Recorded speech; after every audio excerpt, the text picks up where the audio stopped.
E te whare, e tu mai nei, te hauki tūranga tēnā koe.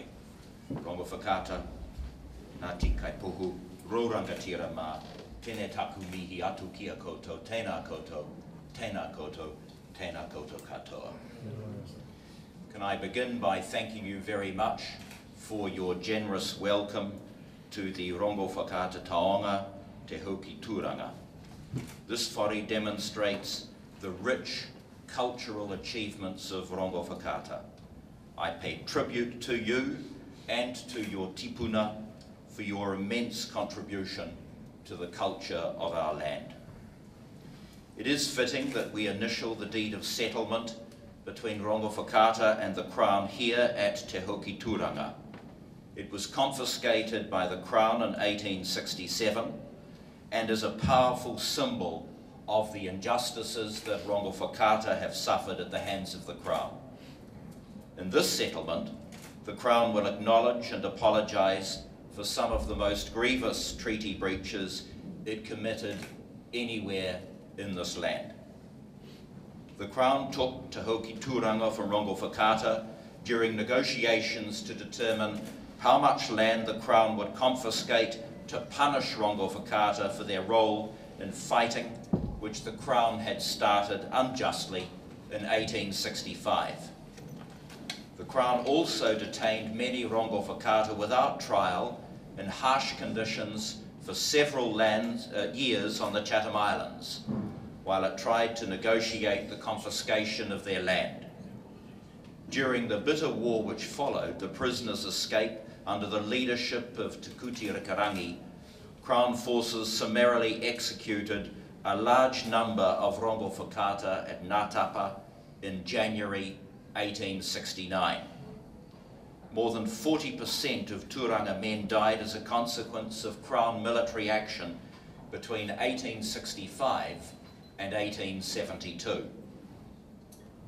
The Crown's use of military force in Turanga allowed it for the first time to acquire a large quantity of Rongowhakaata land through the effective confiscation of that land. Thereafter, the Crown failed many times to respect Rongowhakaata's rangatiratanga in the administration of their land and failed to prevent them from being left virtually landless and economically marginalised. The deed we initial today marks a new beginning in the relations between the Rongowhakaata and the Crown. It will include several Crown apologies for its serious breaches of the Treaty of Waitangi, including an apology in relation to the stigmatisation of Te Kuti and his descendants. No amount of redress can ever fully compensate for the losses Rongowhakaata have suffered due to Crown actions and omissions. However, the comprehensive package of redress provided for in this deed reflects the Crown's commitment to a new relationship with Rongowhakaata based on the Treaty of Waitangi and its principles. The deed provides for the Crown to pay more than $22 million in financial redress, which I am confident will establish a new economic base for Rongowhakaata. The Crown will also provide significant cultural and commercial redress. I want briefly to discuss several elements of the redress included in this settlement package. I'm delighted to say that the Crown will take steps to begin addressing your virtual landlessness as soon as the deed is signed. The cultural redress will include a farm at Opu Station, which will be vested in Rongowhakaata ownership when the deed of settlement is signed. The Crown will also provide funds for the purchase of an additional farm of Rongowhakaata's choosing when the deed is signed. Te Hauki Turanga is a critical part of the redress. It's appropriate for me now to read from the deed the Crown's acknowledgement about Te Hauki Turanga and the Crown's apology for its effective confiscation and administration of Te Hauki Turanga. The deed says this: the Crown acknowledges that Te Hauki Turanga was of historical cultural and spiritual significance to Rahururi Rukupo, other Turanga, Ngāti Kaipohu, and Rongowhakaata, and that Rongowhakaata has sought the return of Te Hauki Turanga for many years. Crown troops took possession of Te Hauki Turanga in 1867, while the Crown was negotiating with Rongowhakaata the amount of land it would require them to cede to the Crown in the aftermath of Wairaranga Ahika. The Crown forcibly took possession of Te Hauki Turanga without the consent of Rahurui Rukupo, Ngāti Kaipohu, or Rongowhakaata. The Crown did not adequately investigate the ownership of Te Hauki Turanga before or after the Crown forcibly removed it from Turanga.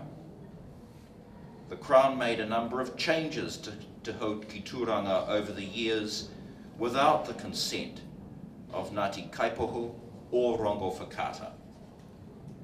And the Crown's effective confiscation of Te Hauki Turanga and its failure over many years to consult Ngāti Kaipohu or Rongowhakaata about the administration of Te Hauki Turanga breached the Treaty of Waitangi and its principles.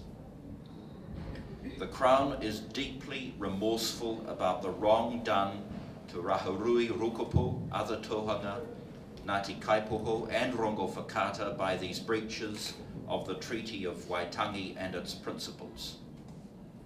The Crown profoundly regrets that it blatantly disregarded the mana of Rongowhakaata by effectively confiscating Te Hauki Turanga and depriving Ngāti Kaipohu and Rongowhakaata of a role in the ownership and care of Te Hauki Turanga from 1867 until the early 1990s.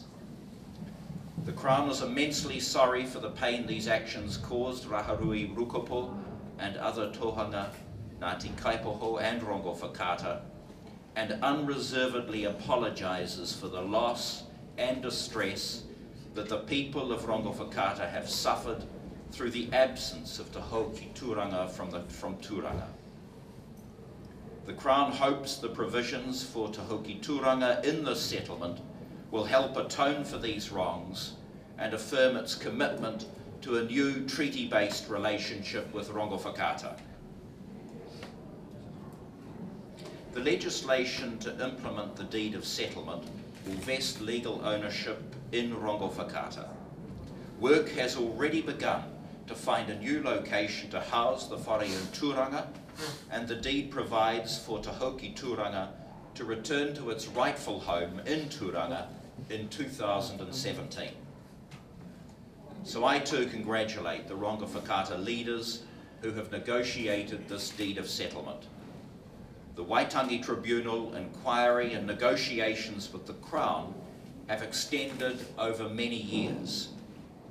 Many of you have been involved with Rongowhakaata treaty claims for more than a decade. You have negotiated with courage, with perseverance, with dignity and skill. Your commitment to securing the best possible outcome for your people has been inspiring. Can I also just interpolate here to acknowledge, as Minister of Culture and Heritage, the contribution made to the conclusion of these negotiations by the Ministry of Culture and Heritage, Catherine Baxter in particular, and Michael Houlihan and Michelle Hippolyte and others here at Te Papa. I gratefully acknowledge your contribution and publicly thank you for your contribution to this settlement. The initialing of this deed is a significant milestone, but it's not the end of the process. The people of Rongowhakaata must soon decide whether to ratify the deed and the post-governance entity that it provides for. We look forward to your decision. If you decide to ratify the settlement, we will be delighted to celebrate the formal signing of the deed with you. The Crown and Rongowhakaata will then cooperate to steer legislation enacting the settlement through Parliament. So in conclusion, I thank you for all the work you've done on the settlement and for the honour of being your guest here at Te Hoki Turanga. Tēnā koutou, tēnā koutou, tēnā koutou katoa.